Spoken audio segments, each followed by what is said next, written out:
ان کی ٹریننگ انہوں نے یہ کی ہوئی ہے کہ مفتی صاحب نے فرما دیا، حضرت صاحب نے بس فرما دیا، ان کے لیے یہی کافی ہوتا ہے کہ وہ اپنے فالوورز کو یہ کہہ دیں۔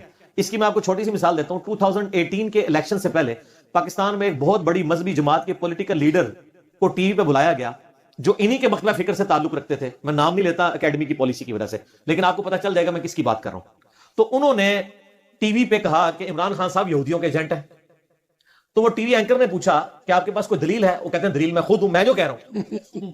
اچھا آپ لوگ تو ہنس رہے ہیں، پڑھے لکھے بندے کو ہنسنی چاہیے، لیکن جو لاکھوں ان پڑھ عوام ہے پاکستان کی وہ کہتی ہے ٹھیک ہے تو کہہ رہے ہیں کہ یہ کریڈیبل ہے، خود ان کا کہنا ہی کریڈیبلٹی ہے، چاہے جھوٹ بھی بول رہے ہیں، وہ کہتے ہیں جھوٹ تو بول نہیں سکتے یقیناً کوئی، لیکن اسلام میں تو یہ چیز نہیں ہے۔ اسلام تو کہتا ہے اولو العلم قائما بالقسط۔ کیا ہم نے عالمی سطح پر کسی کو امریکی ایجنٹ کہا ہے؟ تو یہ عنوان ہے، یہ عنوان ہے، یہ گالی نہیں ہے۔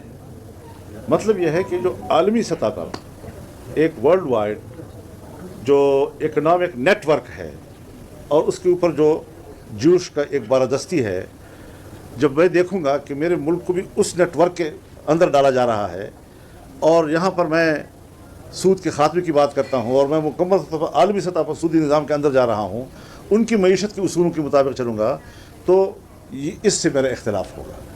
اب اس اختلاف کا عنوان اگر یہ ہے کہ یہودی ایجنٹ، تو اس کو گالی کیوں کہا گیا؟ اس کو سنجیدگی سے لینا چاہیے تھا، مجھ سے پوچھنا چاہیے تھا کہ آپ یہ بات کیوں کہہ رہے ہیں۔ اگر میں کہتا ہوں کہ قادیانیوں کو دوبارہ مسلم سٹیٹس پاکستان میں دینا یہ میرے تحفظات ہیں، بجائے اس کے کہ آپ مجھے اس کے بدلے میں گالیاں دیں، آپ مجھے مطمئن کریں میں پاکستان کا شہری ہوں، میرے پیچھے کچھ لوگ ہیں، ان کی ایک سوچ ہے، ان کے تحفظات ہیں، میں ان کی نمائندگی کر رہا ہوں۔